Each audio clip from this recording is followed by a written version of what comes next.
Hello, good evening, and welcome to a new edition of the Indian Express Explained Live, our series of online explanatory conversations with people who are domain experts on subjects that are in the news. I am Monojit Majumdar, editor for explanatory journalism at the Indian Express. This evening, we are talking about India's space odyssey and the Indian Space Research Organization, ISRO. ISRO has faced difficult times in the not too distant past. India has been ridiculed as a country with widespread poverty, but with soaring, rich countries' space ambitions. But that is in the past today. ISRO is now engaged in cutting-edge space science and research, in planetary exploration, and in the development and deployment of new space technologies. How did ISRO get there? And how do ISRO's capabilities compare with the space agencies of the United States, Europe, and China? What challenges lie ahead for ISRO as it attempts increasingly more ambitious missions in space? For some answers and to provide us with her informed perspective, we have with us Dr. Mila Mitra, an astrophysicist who has spent more than 2 decades at NASA and is now the co-founder and academic head of STEM and Space, an education company that is working to popularize space science among school children. Dr. Mitra, welcome to the Indian Express. We are delighted and very grateful to have you with us. Thank you for inviting me. Looking forward. Dr. Mitra, we have been holding this event for almost 10 years now. Until 2020, there used to be in-person shows that were held in Delhi and Mumbai. After 2020, the pandemic sent us online, and that's where we have been ever since. Now, we are explained, and education and communication are among the primary goals of our journalism. But we have hosted many wonderful experts at this event, but you are the first specialist educator and communicator to join us. That makes you very, very special, and we are deeply honored to have you here.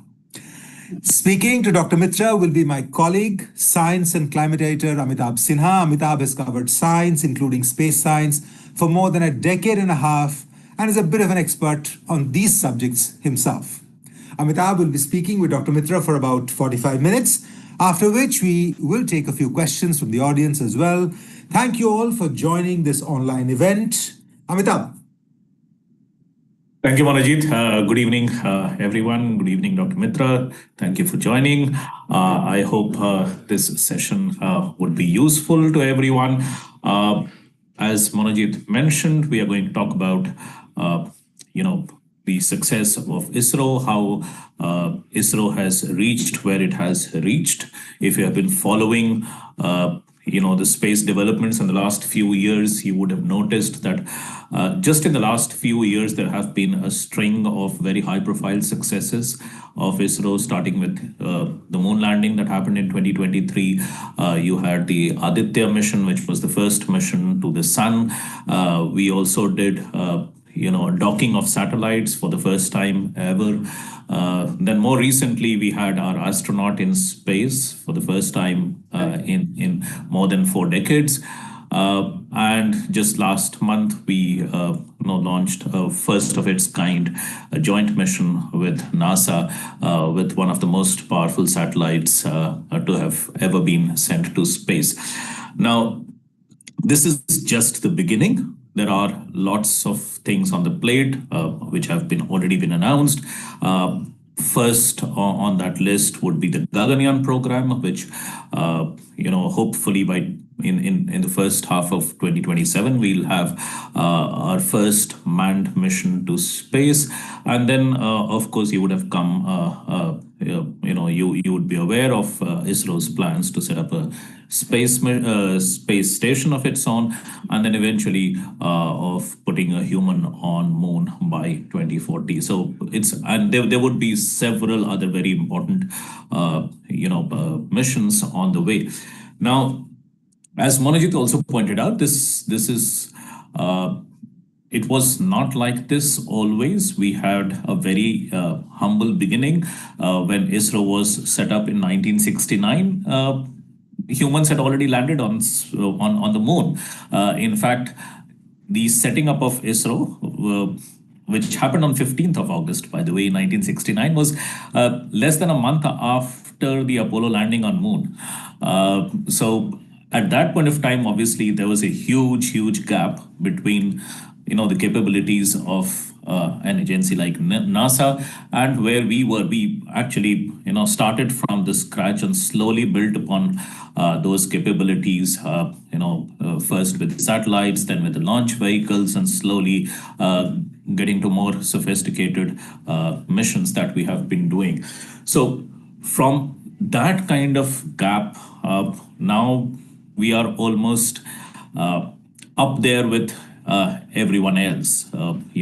Basically, we are doing what the Americans or the Chinese are doing, more or less similar kind of things. So the capabilities are more or less similar, even if not exactly equal.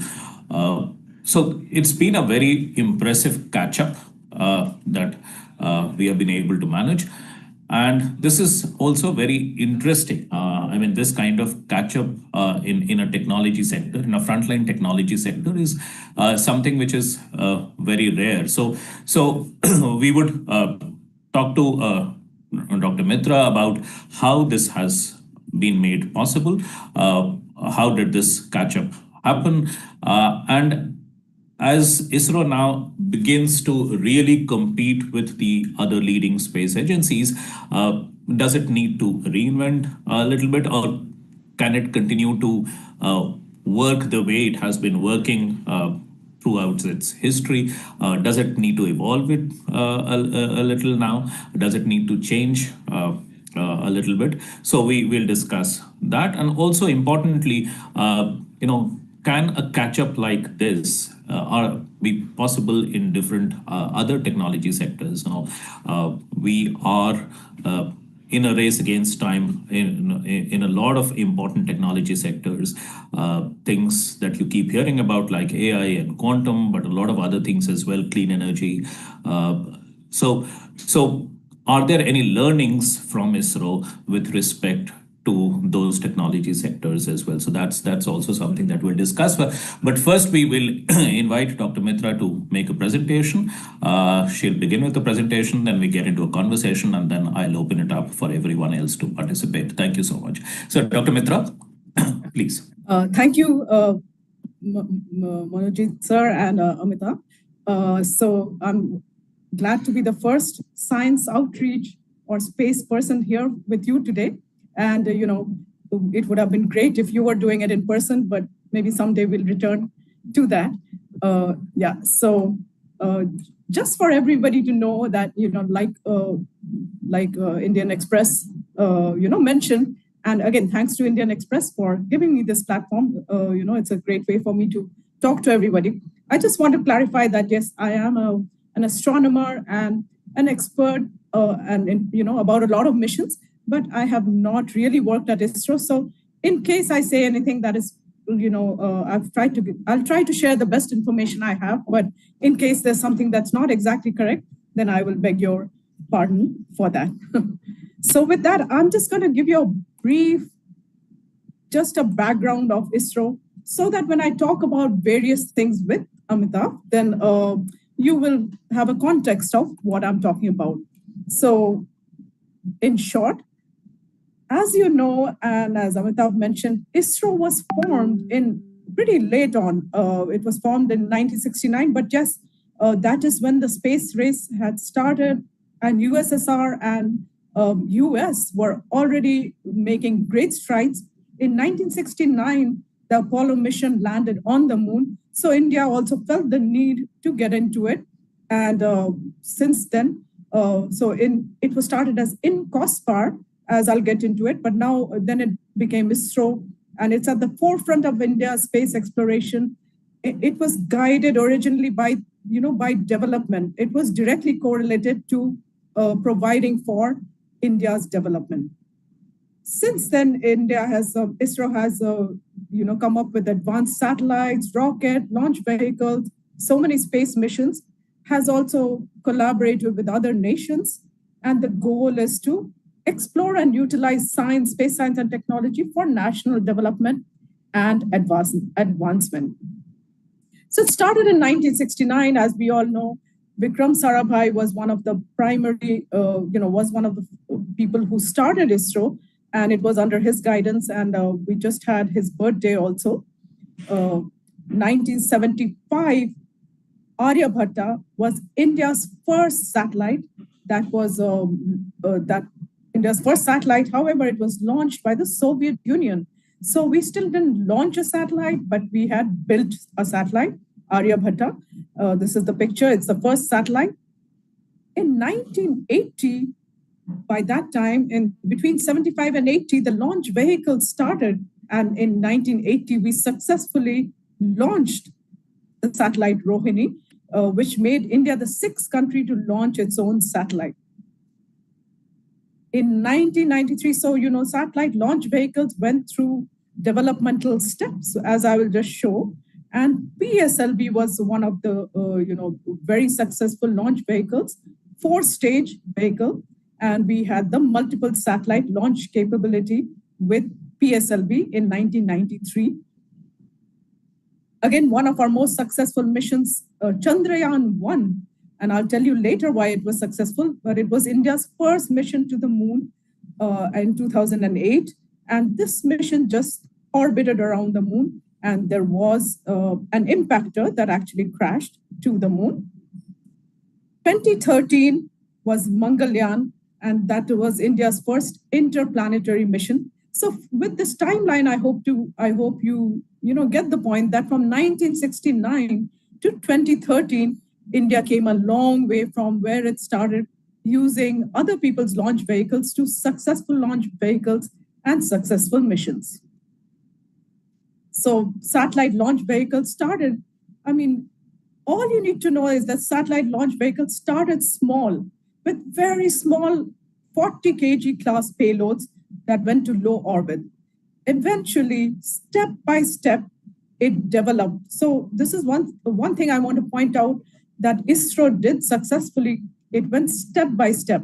So then there was the augmented satellite launch vehicle that placed 150 kilogram satellites. As you'll notice, the weight it could carry for payloads kept increasing, and so did the orbit that it could go to. So PSLV, in fact, was the successful launch vehicle for Chandrayaan-1, Mars Orbiter mission, and AstroSat. And then the GSLV, heavier payloads, and it could carry satellites to lower Earth, to higher orbits. LVM-3, Launch Vehicle Mark III, was a take on GSLV, and it was made stronger, and that carried Chandrayaan-2 and Chandrayaan-3. Now, this SSLV is still happening, is still in process. It will launch, it's a different concept. It will launch multiple small satellites. So, since now there's a need for communication satellites and constellations of satellites, this will have a different purpose. So with this slide, I want to point out to you that how many steps it went through in just satellite launch vehicles. This is a graphic of that. Now, satellite technology itself is another thing that ISRO was very successful in. Starting in 1979 with Aryabhatta, then eventually, I'm just giving you a few examples, not everything, obviously. Bhaskara was one of our first satellites that did Earth observation. Then we had INSAT that led to the Indian National Satellite System that started the TV broadcasting, telecommunications. And see, these are the things that brought in. Remember, ISRO was developed, ISRO was triggered. One of the goals was to provide development to India. So this actually enabled live telecasts, weather updates, and rural communication. So these were very important things because this was the first steps in decreasing the digital divide. We had the IRS, which were the remote sensing satellites that came in 1988. Again, ISRO has been very successful in its remote sensing satellites that primarily observe the Earth.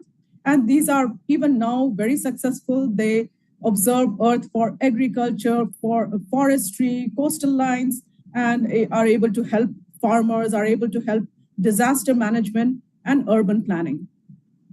Other kinds of satellite, this was very important. EduSat EduSat, again, initiated distance learning and virtual education, connected schools, and this also brought in telemedicine. So these were the first initiators that, again, were started providing communications across the country. ArtoSat was brought in for 3D Earth mapping. 2016 was the IRNSS, which were the regional navigation for surrounding areas, because it so happens that India was not getting access to navigation mapping because there are political, privileges so India was not getting access to all the regions close to India that it wanted access to. And based on that, it started providing independent locational service for military and then for civilians. Okay, so as Amitabh also mentioned, eventually India and ISRO had some very successful space satellites. Some of them were Chandrayaan 1, 2, and 3. Chandrayaan 1 was just an orbiter, 2008, and it had an impactor that came out of Chandrayaan and crash landed on the moon. As it crash landed, it got very close up photographs, and as it crashed, it was also able to send some information about what it crashed into, and it gave the first signs of there could be water in some form on the moon.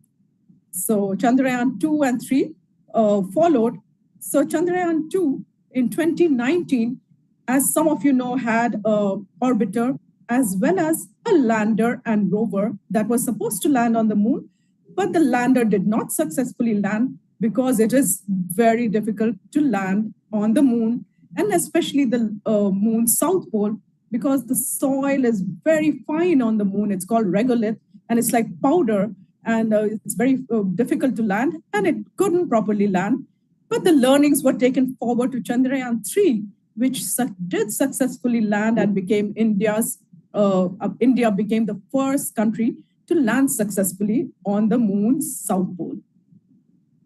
Another success story was Mangalyaan in 2013, and this was India's first interplanetary mission. It successfully went to the Mars orbit, and as you know, the budget was very low, and I'll talk about that soon. But India became the first country that successfully went to an interplanetary orbit in its maiden attempt. Okay, so AstroSat, I'm just calling out because it was India's first space telescope that actually brought in astronomy data to the scientist community. Aditya L1, as you all know, was a very successful mission. And by now, even I'm talking on behalf of media. The media also and the public also started getting more and more interested. So the later missions were also covered a lot by media. The public showed a lot of interest. And by the time of Chandrayaan 3, Aditya, the public was very interested.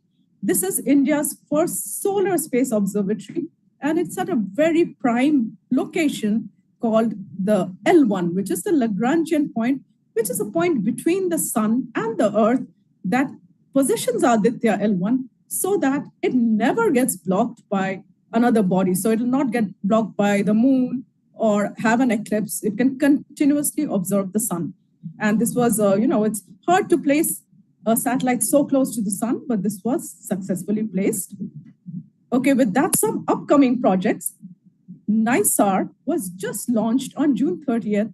NISAR is a collaboration. What it stands for is NASA ISRO Synthetic Aperture Radar. So what's amazing about this? You see the picture cuts off the antenna on top, but there's a very round, large circular antenna that increases the size of the radar antenna, gives it a very big surface. And by now, the technology is that, these things are folded up, starting from JWST, things are folded up, taken in space vehicles, and then deployed and opened up as they get to space. Now, what's the amazing thing about NISAR is it's a collaboration many years in the making, and both NASA and ISRO have some wavelength of radar on this mission. And this will measure the Earth so finely and so repetitively that any changes in the soil, in the water, will be easily observed.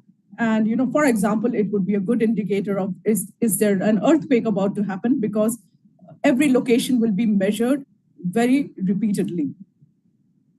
Now, Chandrayaan 4 may be upcoming. It's the satellite technology. This is very complex, and it will involve lunar sample return. So it will involve a lander going to the moon and then something coming back from the moon. And so that means a launch from the moon and back to Earth. So there are many steps that are very difficult. And SpaceX, the docking mission that happened in January, tested this docking. One of the reasons is it may be used in Chandrayaan 4. Gaganyaan is on track. It will be India's first crewed mission where 3 astronauts will be taken for 3 days into orbit and back. And as you know, Group Captain Shubhangshu Shukla, who went recently on the Axiom 4 mission and became India's first astronaut after Rakesh Sharma to go to space, and first Indian astronaut to go to ISS.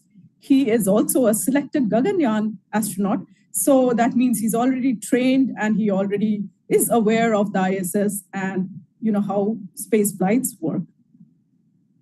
Now, the Prime Minister has also said that India should have its own space station. So the Bharat Antariksh Station may be up around 2040. This will be India's own space station. Another thing that is being looked at is reusable launch vehicles. As you all know, there is a problem of satellite debris that's growing because there are more and more satellites. We all need more broadband, more communications. We want it. And so there are more satellites. There are large numbers of satellites going, and these create their own space traffic jam. And this means that some of these have to be reusable and brought back. So there are not so many pieces there floating in space. Okay, so where has ISRO got it? Where has ISRO got to? Satellite launch capability, interplanetary missions, commercial satellite launches, technological innovations, international collaborations, and cost-effective space missions. So with that, I just wanted to give you all a background of how ISRO has evolved so that, when I talk to Amitabh further, you will know what the context is. Thank you. I hope you got an idea of that. And let's talk further. Thank you, Dr. Mitra. Thank you. Thanks a lot for this historical context and the evolution of that the ISRO has gone through over the years. Now, we have discussed where ISRO is. In the last few years, there has also been a lot of excitement about the things that ISRO has been doing. And I think there is a greater acknowledgement, and Monojit actually did mention earlier that India's space program used to be seen with a lot of ridicule till very recently, especially in the Western media.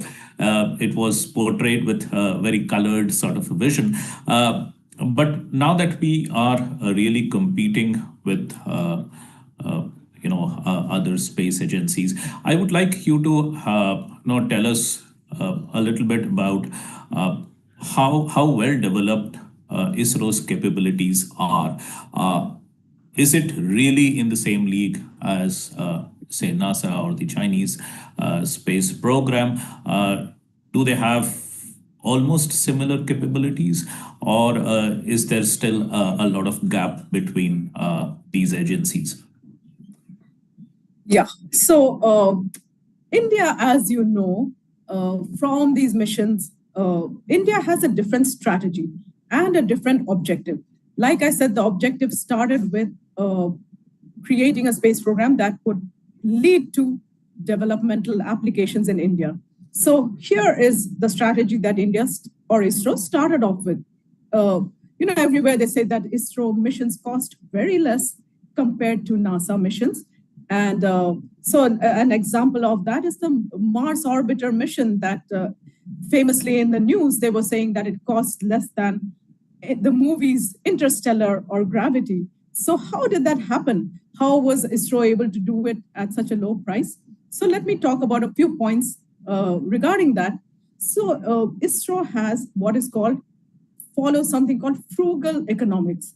which means for that, I mean, it tries to keep costs at the lowest. How does it do that? It creates requirements that are the minimum.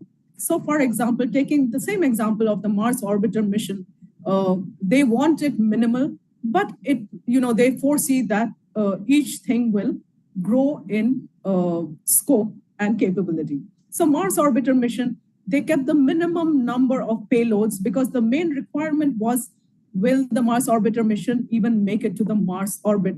So it was a proving of technology, and they cut down on the science it would actually achieve when it reached the orbit. So ISRO tries to use indigenous technology. So when ISRO was developing, it tried to do something which is, while it was developing its satellites, its launched vehicles, it simultaneously developed its mission planning, its ground station, its communications, its antennas, so that everything in the sector was growing at the same time, which meant that a use of indigenous technology was possible. And as soon as it's indigenous, of course, it costs less. Also, so they decided on an incremental capability, like increasing everything incrementally, just like I showed in the picture in the slide of how the launch vehicles evolved. Okay, so low cost. How is it low cost? It's also, of course, India, the salaries and the material, everything costs less. But also, it was planned such that everything, there would be minimum cost by using indigenous evolved technologies. Also, international collaborations really helped all the way from the beginning. If you think of ISRO when it evolved, then already NASA helped ISRO grow a lot. Even people like Abdul Kalam were trained by ISRO. A lot of the initial technology at ISRO was lent or suggested by ISRO. So there was a lot of international help. Yeah. So, right. So with the, so let me talk about where ISRO is compared to NASA. So ISRO and NASA have different goals.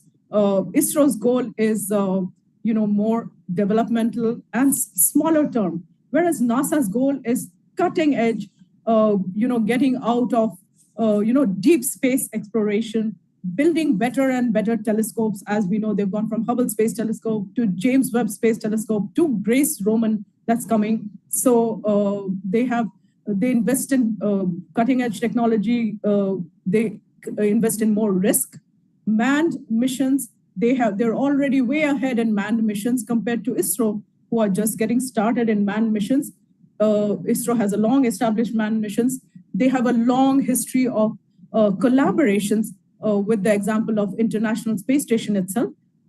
Again, India is new at collaborations. So India is growing in all these sectors, but now has the capability to, while in the last 20 years, all this was growing, ISRO has developed the capability of launch vehicles, of satellite technology, of indigenous material, and of how to keep the cost less. But the drawback is, because the costing has been less, there could be a problem of how do you actually scale it up when the scaling up is needed. And, do we have the much more advanced technology that would take it for deep space exploration? For example, we may not have that.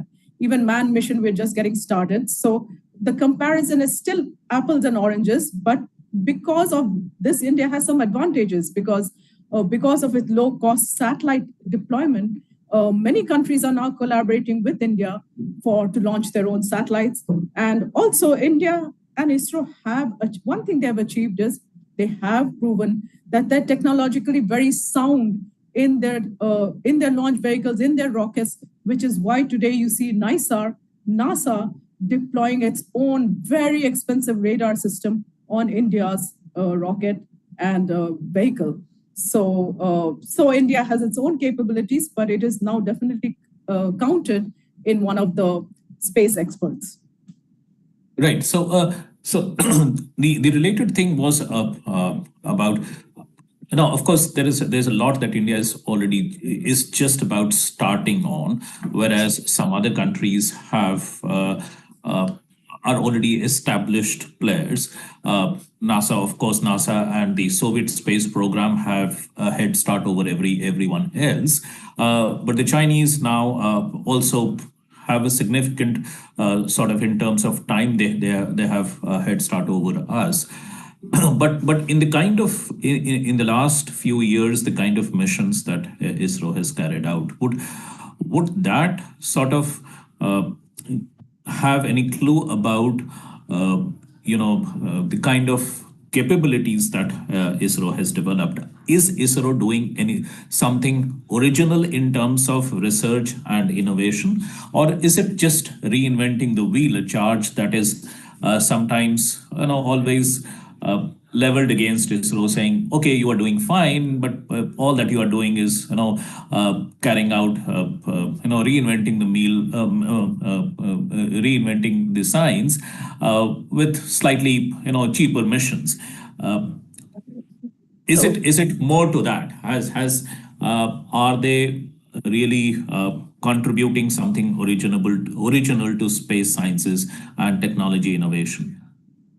Yeah, again, that's a very good question, because like you say, ISRO is perceived as like a workhorse. They have had technological successes, but are they capable of creating new technology or new sciences, or having that brilliance that space exploration needs? So let's discuss that.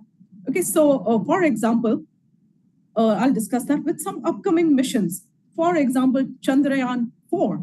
Chandrayaan 4 as it's coming up, will have very complicated technology, and that has not been attempted by other countries. Other countries, the lunar soil return has been through rovers, but here India is going to attempt a lander that lands and getting back soil. So how do we launch from the moon? That's not yet, it's very technologically advanced, and even for ISRO, that may or may not, it may take a lot of work before it's a success. Then how do you make the orbit come successfully back to Earth? So Chandrayaan 4 is an example of where ISRO is really trying to get out there. And, along with that, there's some technologies like quantum, you just said quantum computing, you mentioned. So I'm just going to mention the use of it. ISRO has recently done a testing of quantum key technology. So I'm not sure I can explain quantum computing to everyone, but it's a way of doing encryption in a way that nobody can hack it. Nobody can, every day we are dealing with our credit cards, our scams, people hacking into systems, getting the data. But with satellite data, you cannot afford to have it hacked. You cannot have it, flown where you don't want it to go. So for satellites, it's very important to have encryption technology that's very strong. And quantum encryption versus classical computing, the difference is in quantum computing, the particles have options of 0 and 1 and multiple states. In normal bit computing, you just have one particle can have 0 or 1. But here, because it's multiple states, it's very hard to break it. So, and recently using this quantum key encryption, which will eventually make data very hard to crack. ISRO has done a demonstration where they were able to communicate using this technology to just 300 meters. But so they are playing with very new technology is the example I'm giving you through that. Now the ISRO, I believe, is well recognized as a technological expert. Like I said, people are very confident using ISRO vehicles, ISRO satellites for their payloads.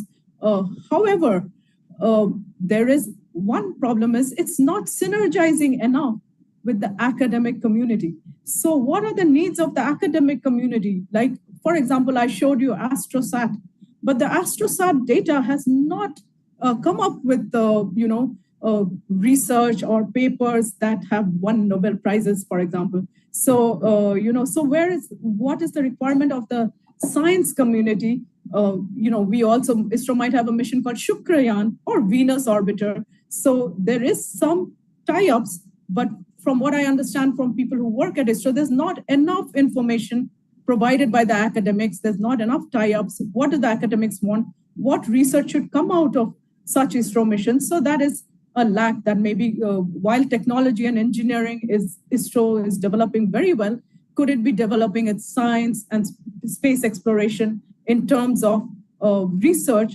The R&D probably needs to be stronger. Yeah, that's very interesting. Actually, I'll come to that in a bit. The academic ecosystem that needs to exist alongside the space agency to make full use of space sciences, that I'll definitely come to. But first, also, so we have talked about the catch-up that ISRO has been able to manage. Why and how has that catch-up been made possible? What made that possible? Now, of course, there is something to do with this nature of space sciences itself, where say the physics hasn't changed over the last 50 years. I mean, you still need a rocket, you need a fuel, some materials probably would have changed, some slight, processes would have become efficient, but actually things haven't transformed. It's the same science that was being utilized in the 1950s and 60s, which has to be utilized even today. So there hasn't been a very drastic change in the kind of technologies that need to be deployed to get into space, unlike some other technology sectors where things have completely changed, right? So that might be part of the answer. But what else has ISRO got right in the last few years? Was it like complete reliance on indigenization? Was it doing the hard work and doing it slowly? Is that what is bearing fruits now? So like you say, actually space exploration has come a long way, maybe not so much from ISRO's point of view, but it has in terms of and it's a direct tie-up between what science or, at every step when our capabilities increase, we are able to find more science, and that itself propels us to the next level. For example, just going back to Hubble Space Telescope, we were able to look out at the universe to some amount of distance, which distance equals time. So some time into the past, but with James Webb Space Telescope, the technology was made much stronger with much better and larger mirrors. So one could look further into the past. So, so basically technology and science are going hand in hand to some extent. Okay, so coming back to ISRO, one of the things that people feel that ISRO has done really well is a very strong focus on a single goal. So every mission has a very defined objective and a goal, and everybody on the team works for that goal. It's not individualistic. So the project planning and the leadership has starting from Sarabhai and then Satish Dhawan Steins.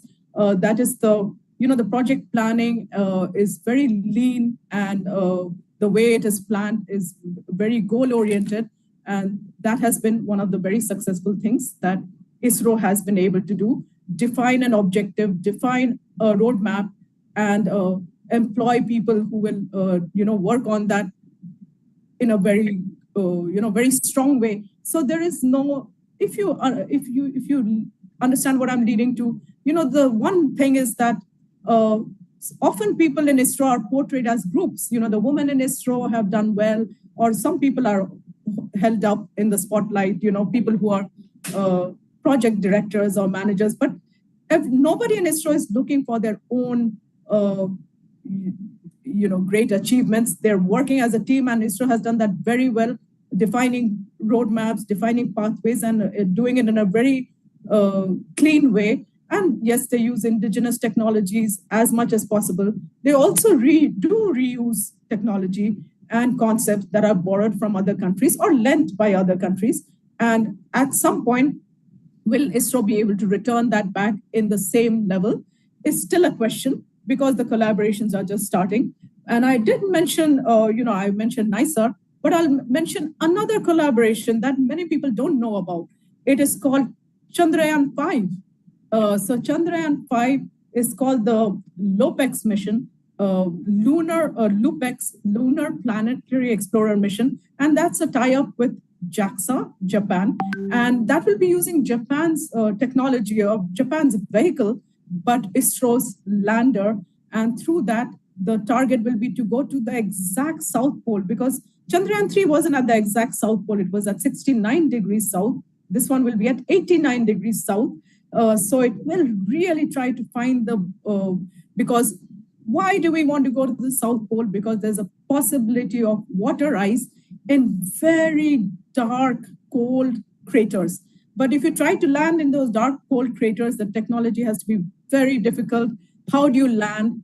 How do you get sunlight? Because sunlight is only there for 2 weeks at a time. And then it's in darkness for 2 weeks. So yes, ISRO is developing the technology, is developing collaborations, and becoming a stronger technology driver through the missions that are coming up. In India, often one of the things that is cited for ISRO's success in a slightly sort of a lighter vein is also the fact that it has had a relatively lesser amount of government interference, and probably the location of ISRO headquarters away from Delhi probably contributed to its success, because there was less of political interest and political interference in ISRO's development. I don't know how much of that is correct, but that is often cited as one of the one of the things that probably allowed it to flourish. But now, just coming back to the thing that you mentioned about academic ecosystem. And that's quite important. I mean, to do this science, I mean, ISRO sending a satellite, sending a mission to space has become fairly straightforward. But how much of that mission is able to produce in terms of science, that is wherein the academic ecosystem comes in, the universities and the institutions and the research laboratories, also students to a large extent, and increasingly even commercial companies. So do you think, do you see that kind of ecosystem developing in India, wherein academics, so we have seen at least with the moon landing, for example, and even other missions, there was a lot of it wasn't just the ISRO facilities that were involved in it. Lots and lots of institutions away from ISRO, they have increasingly been collaborating with ISRO, and a lot of these institutions have been sending their own payloads, or at least getting access to the data so that they can carry out their own research activities. Where do you see that ecosystem right now, and how much does it need to expand in the coming years? So there definitely has been an effort to increase this ecosystem. And one of the best things that's happened, like you say, ISRO originally had a commercial arm called Antrix, but now with InSpace, the government initiated an organization called InSpace, which promotes and nurtures private developers. So now there are a lot of players in the private startups in the space industry, and they have with that. It's going to be like SpaceX and Blue Origins and Axiom. So there are a lot of players now who are very successful. Some of them are Agniroot, Dhruva, and they have developed their own satellite capabilities, launch vehicles. There are others who have developed data analysis, computing. So all of these are going to be all of these companies are going to be major players, and they're very brilliant small companies, and they have ISRO is working with them. They are launching payloads from these companies. Even schools, by the way, have been able to launch CubeSats and some payloads. So ISRO does have a move to encourage schools and students also. But this private space company is going to be a big thing, and many of them are very successful. So the next thing ISRO does need to do is tie up more with academia and research institutes and even places like TIFR, BARC, so to bring in the scientists more into the community. But again, engineering and private organizations, the ecosystem has really been growing in the last 10 years or so. And would you also say that the recent successes would actually attract a lot more talent into space sciences in India? Then that's a very common lament that we have in India, is that probably the best minds, and by best minds we really mean people who get into the top class engineering colleges or science institutions. They often space sciences is not the first preference for most of them.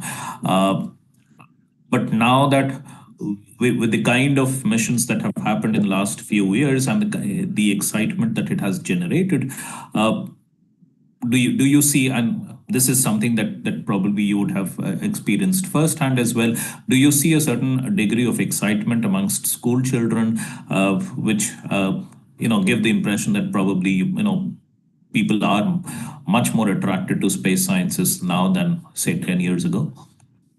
So yes, starting with what you said, which is why are the as has been pointed out, that people coming into the space industry or ISRO are often from the B tier engineering institutes. Why are the toppers going somewhere else?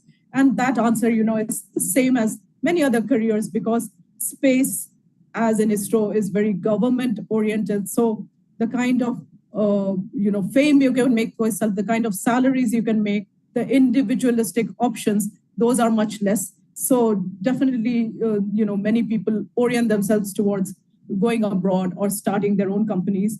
But now with this private space, as an example, IIST, which is ISRO themselves have started IIST, in Indian Institute of Science Technology, in Thiruvananthapuram. Yeah. And originally that was, feeding into the ISRO ecosystem, but now it's more independent.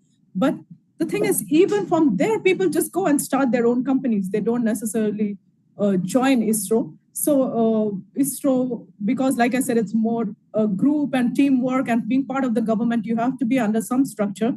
Although, as you said, ISRO has been left alone politically, mostly, but still, many people have not joined ISRO because of these things. But now there is a difference, and there are many private startups with very brilliant people who are coming back into the system. And ISRO and all these space celebrations and achievements that ISRO has had have really inspired students, inspired people. ISRO themselves are doing a lot of work on outreach now.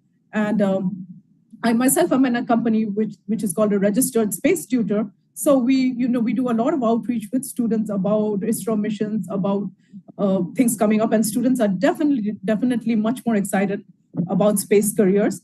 And ISRO itself, with its achievements, would be pulling in more people, hopefully, back into the space kind of careers. Also, I've always wondered, even today, when the space applications are so widespread, and for so many activities, nations and organizations are dependent on space-based assets and space-based data. Not many countries actually do have a space program, a full-fledged space program. Why is space program limited to only very few countries? Yeah, good question. Okay, so let me talk about space applications first. Space applications, as we see it now, is all around us, right? Just now we are talking on, something that allows us to stream, which is a satellite. When I got my PhD so many years back, then a question they used to ask is, can you explain to a taxi driver why it is important to spend money going to space? And, then it was not so obvious, because you didn't have satellites, you didn't have Netflix, you didn't have ATMs that, run on satellite technology. But the answer is there are many other spin-offs. I don't know if you know the word spin-offs, but there are many spin-offs. For example, the technology that goes into making better and better optics for telescopes directly have led to LASIK surgery and eye optics here on Earth. ISRO technology themselves have provided such spin-offs. For example, heat-resistant shields that capsules need when they come back into the Earth atmosphere. Those heat-resistant shields have led to firefighter equipment and so on. So ISRO technologies also developed prosthetics, also the rocket parts have led to heart surgery equipment. So there are many applications all around us that we can't see. And I love to talk about this because, people are using things that they don't know came from space research. Diapers, the first diapers came from astronauts that had to have adult diapers when they went to space. So there are many things like that. So technology is now present and all countries are able to access some of this technology. For example, many countries access SpaceX's constellations of satellites for their broadband needs. And maybe it's just very difficult to start a space program financially and technologically, which is why some countries are accessing the technology, the applications and the benefits without being able to start their space program. But as you know, it's also growing. UAE is starting to grow a space program. And, so there are more countries like that. Along with that, in the Axiom mission, along with our return to space, Poland and Hungary also returned to space. So there is definitely interest and hopefully, other countries would be also joining hands and joining in collaborations. Right. Now, one of the questions that we started out with, what are the learnings from ISRO, from the success of ISRO for other technology sectors? Are there some learnings, or is space science a very unique field in itself? So I think some of the things I mentioned are very important learning, which is, a very strong and clean project goal, project goal and pathway that is defined. Also lean, frugal technology, maybe and iterative technology, which is planning something and just planning something with minimal requirements and then building on it. And ISRO has proven this strong focus and determination to get off the ground. All of these are very good learning for other industries. Now, in terms of scaling it up, that is still to be done. And also technologies such as even you have mentioned, artificial intelligence, quantum computing, propulsion, how these are going to propagate to other industries. It's not clear at the moment. The industries that ISRO directly relate with are growing. Like I said, in space, private organizations are growing, and it is boosting the space economy. There's a lot of new companies, new domains that are needed in the space industry. So those are growing, but are other organizations parallelly growing? It's not clear. Like artificial intelligence, how is it being used in space versus how artificial intelligence is developing otherwise, or quantum computing, or clean energy. These are still, there might be more synergy that's needed between industry, parallel industries and ISRO also. And sometimes also there's a lot that is talked about in terms of ISRO is its very unique work ethic, the work culture, right, the organizational structure, the way it has been structured, and the something that we talked about earlier, the relative independence that it has been given. Right. How much of that do you think has contributed to ISRO's success? It has definitely contributed because, like you say, the work culture is very strong in terms of, operational teams. And also, being in a system like space, there are different components that have to hand over to each other very seamlessly. For example, if there's testing versus simulation versus material being used, all these have to tie in and use the material and hand over. So these kind of team building, the way the structure works. I have also met ISRO people, they do it very well. There's no sense of ego or no clashes. It's all goes, they work very well together in teams, and the leadership is very humble, but it's also always portrayed as very humble, but able to maintain a strong work and strong work ethics and disciplined culture that ISRO rarely falls behind in the deadlines. Of course, all space projects fall behind, but ISRO doesn't fall that much, and they do attain the success. So they're very single-minded and focused, and the organizational structure definitely allows them to meet its goal. Dr. Mitra, how difficult is space science? How difficult is it to do space science?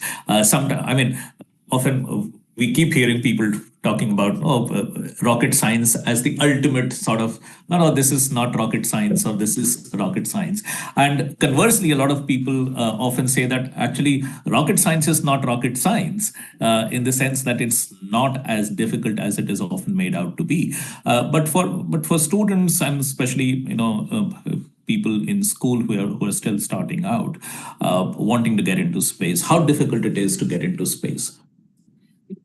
So, or if you talk about rocket science originally or space science, it is difficult. You have to have a background in physics. You have to be very good at it. Physics, mathematics, computation, or engineering. You have to be very good at all that. And you have to kind of be at the top. However, now the good news is there are many more fields that feed into space sciences, and it's more interdisciplinary. For example, there's astrobiology. There's astrobiology looking for space in external systems. So you still have to work with space scientists, but you can be a biologist. You can be a space lawyer because there are space policies that need to be decided.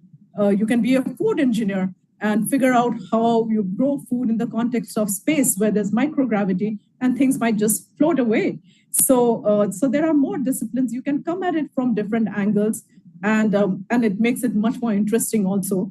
So it's no longer a focused, yes, you have to be a space scientist. You can be an earth scientist, climate scientist. There are many more fields that can lead you to it. It's much more.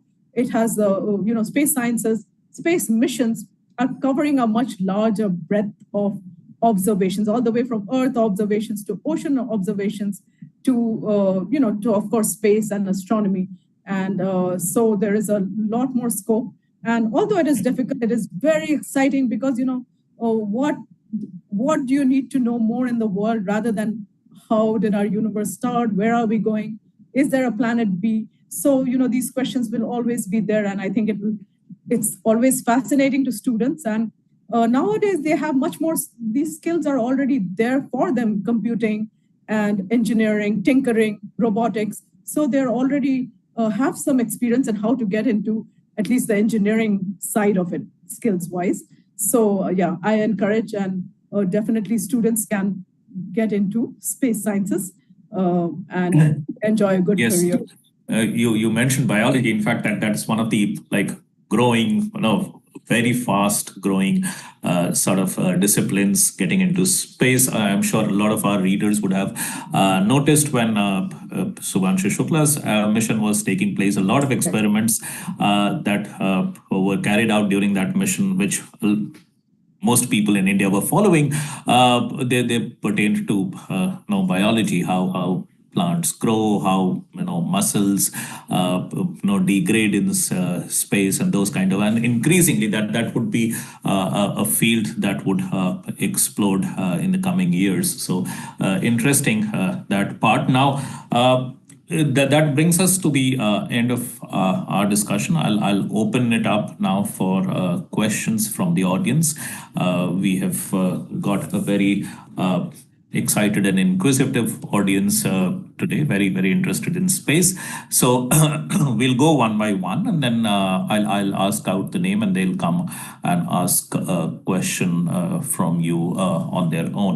So our first question will come from Mr. Ajit Parhak. Ajit, are you there?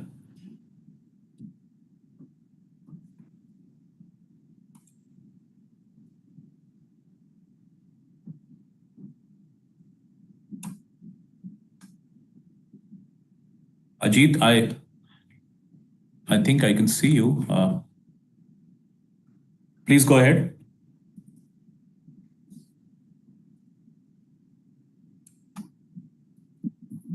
I think there may be a problem.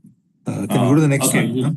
We'll go on to the next one. Next question is from Barun Kanti Roy.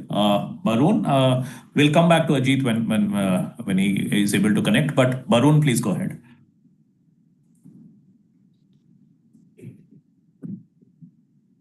Barun, I think you are muted. Please unmute yourself.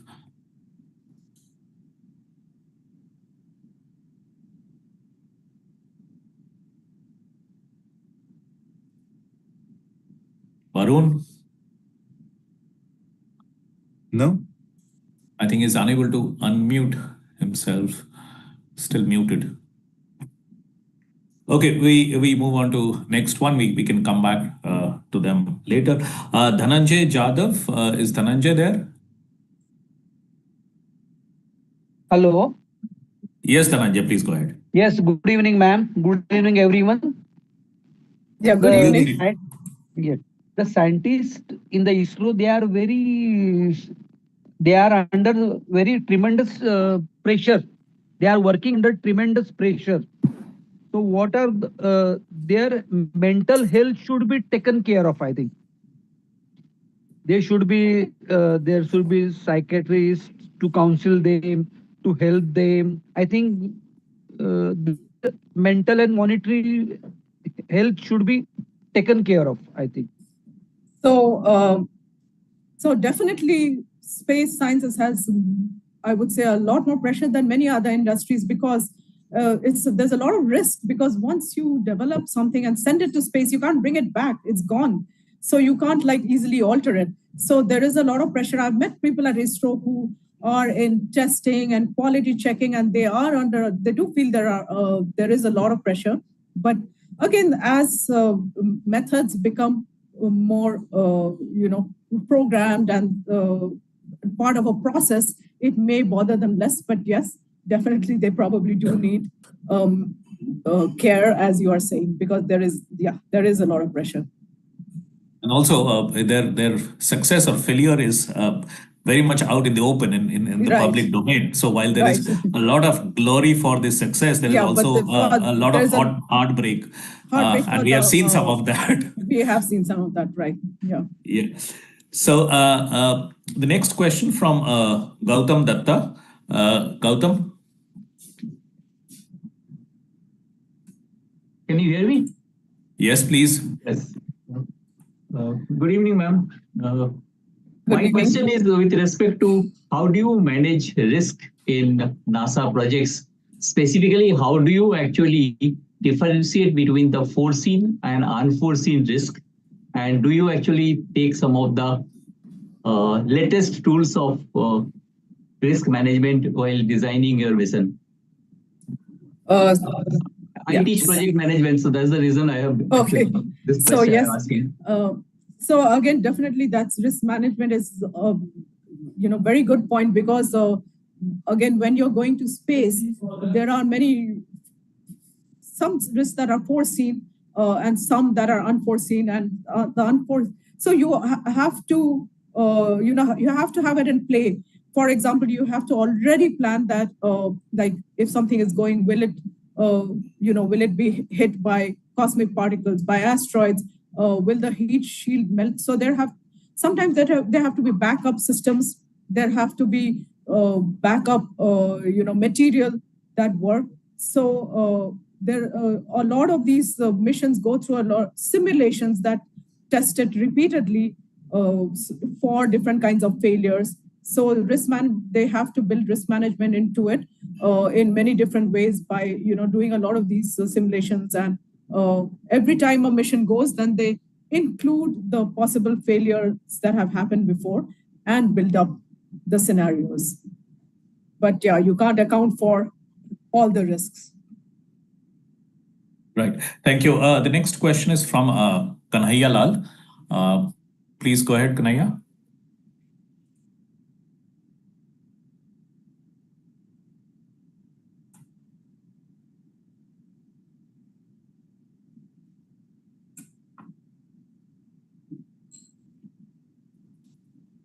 As shall we move to the next one? Okay, Manoj Jain. Good evening, everyone. My initial question, which I planned, you have already answered it. It was how far we are from a space station. Now, the question is applied one. Will you please allow? Yeah, please go ahead. I'm going to ask you something different. No gravity is a very good thing. That is the quality of space. And sometimes we need to have gravity there. Can we have our space station? Can we have it of a bigger size? And again, a part of it, a revolving cylinder, so that we can generate gravity there. What are the chances? So I'm not sure of the answer, but let me discuss it a bit with you. So, when we say that the International Space Station does not have gravity, in fact, it does have gravity, or at least gravity does work upon the ISS because it is still in Earth orbit. So the Earth is working its gravity on ISS. The reason that there appears to be zero gravity inside is the same thing like if you're in an elevator and the elevator breaks and you suddenly fall, or if you're on a roller coaster and you go downwards, it's because you're traveling at the same speed as that object that you're in. And also that object is in an orbit, so it already has a force and velocity that is moving it forward. These points together generate microgravity, which appears to be zero gravity. So, and the reason that ISS is important is because of its zero gravity, because then you can do experiments that cannot be done under gravity. For example, fluids behave differently when there's no gravity. The forces of surface tension, condensation, how precipitation happens, buoyancy, all these change. So when there's no gravity, so you can do even combustion, even flames. So you can study things that you cannot study in gravity. That is the importance of having a lab up in space. Now, sir, as you point out, that maybe gravity is needed because for long term, if astronauts are in the zero gravity system, their bodies do suffer a lot. And maybe there is a way, like you're saying, to counteract the zero gravity, because after all, there is gravity working on ISS, but it's just not felt. So maybe there is a way to counteract it. And I'm not sure of if you're saying what you're saying would work, but there could be ways to counteract it if it was felt that having some part of it that had gravity would stabilize the astronauts, and especially for long term. Thank you. The next question is from Shraddha More.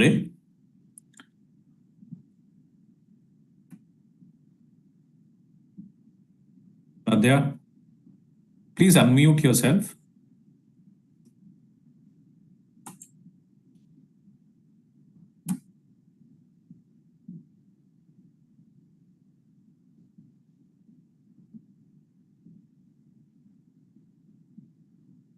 You are still muted.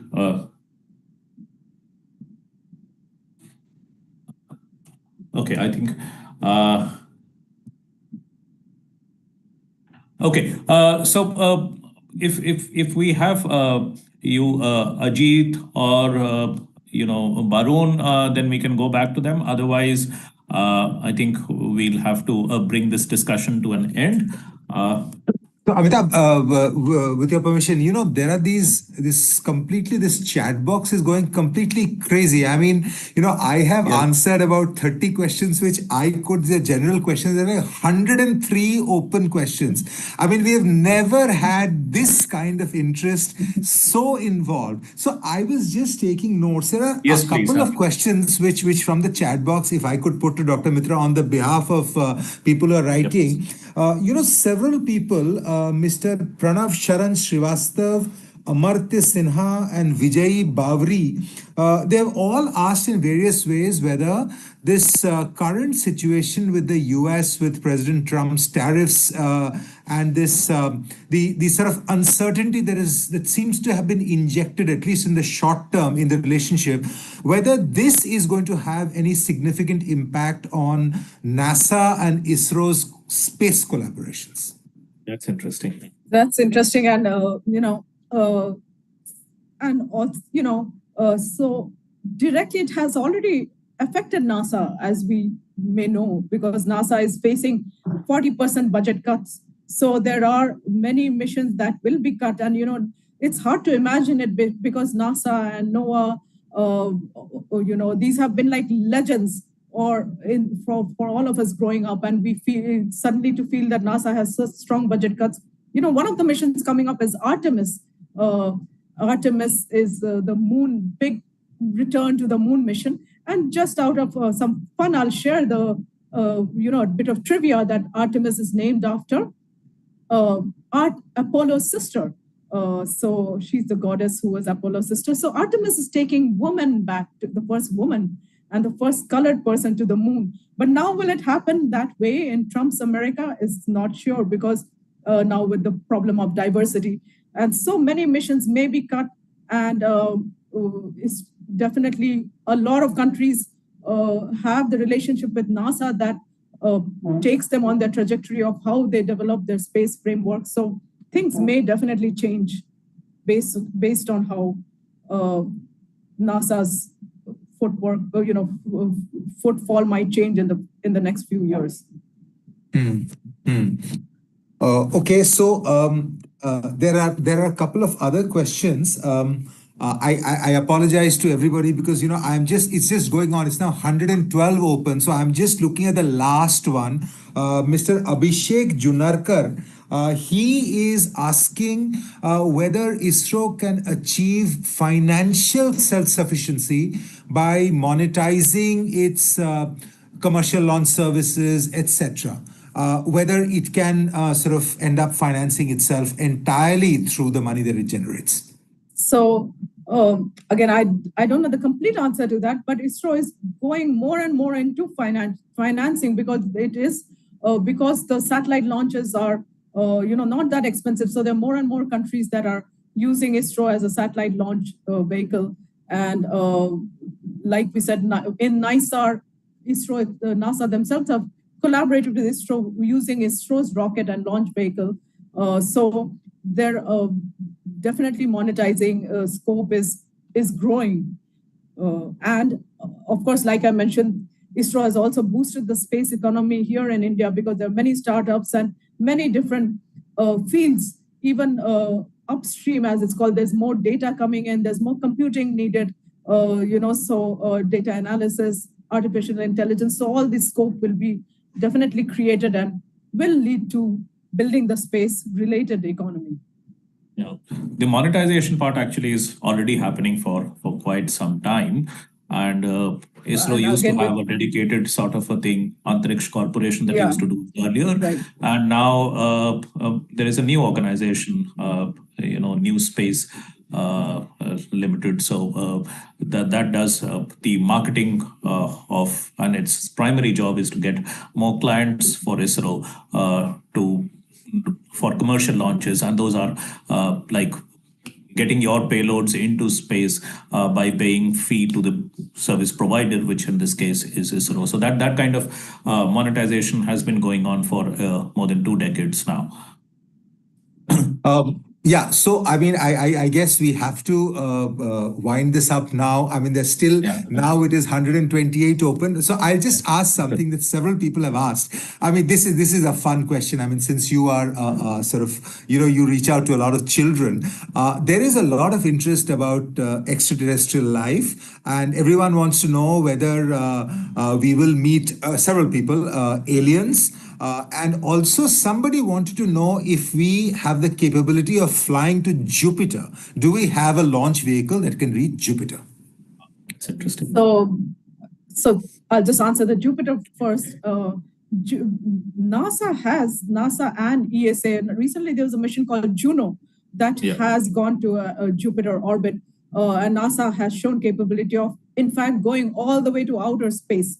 Also, there was a Europa mission that went to one of the moons. So the NASA has, ISRO may not yet have the capability of going to Jupiter. Now, coming back to search for life, it is, it starts all the way from how do we define life? Of course, kids imagine it, and our movies imagine them as little green men with antennas. But what is life? We only base our astrobiologists can only base what is life based on the same qualities we have here, which is, respiration, reproduction, use of oxygen. So taking some of these parameters in mind and taking the parameters of Earth in mind, which is it's in a temperate zone called the Goldilocks zone, based on how far away it is from the sun in terms of temperature, presence of water. So these are the kind of things scientists are looking for: presence of water, correct temperature, availability of atmosphere, or maybe gravity. So that's all we can do right now. And based on these is how scientists are looking for life. And that's why people are even looking at exoplanets. There are planets outside our solar system that revolve around their own sun. And the first thing one would look for is microbial life. And that is why people are looking in icy regions or possibility of water kind of areas. So from microbial life, then we would look at something with more intelligence. But who knows when that will happen. But again, this is going one step at a time, and it is a very interesting concept. But there's also something called Drake equation that defines how many habitable planets can there be, what is the sign of possibility of intelligent life, and it gives a large probability. So let's again hope that we will find life somewhere in the universe. This is most exciting. Okay, I think we just have to close now. Amitabh, anything else you want to ask? I think we've run out of time. Thank you so much. Thank you, Dr. Mitra. Thank you everyone else who joined in. I hope it was useful to you, that there was some takeaways from this discussion. Thank you all for participating. Thank you, Dr. Mitra, for coming in. And just one announcement. A couple of people asked here whether a recording of this will be available. Yes, the recording of this will be available. It should go up on the Indian Express's YouTube channel soon after, in about 10 minutes after this. And somebody asked whether these questions are answers, whether they can be in some way circulated to school students. I mean, that is something that I think Dr. Mitra can consider in some way. I'm sure there are modules which you already have. Would you like to talk a bit about that? As some of you know, I do work with STEM in Space. That is an educational organization, and we do reach out to schools and do space workshops and things like that encourage learning about space. So we are available to bring this kind of thing to you. But yes, maybe I'll take some of the questions and try to write up some answers, and you can also share it, and we can also share. Fantastic. So I have in the chat box. And again, thanks to Indian Express and to both of you for inviting me, and I can see a lot of excitement. So I'm glad that students and the public are so receptive to space as a topic. Thank you very much. So I think we need to close now. Thank you, Dr. Mitra. Thank you, Amitabh. As always, fabulous. And every time I listen to you, I learn something new. And now there are two of you who have done this little class for me, and I hope for everybody there. And this video will be there, and please watch. Thank you so much. Thank you, Dr. Mitra. Thank you, everybody who joined in. Good night. Thank you. Good night.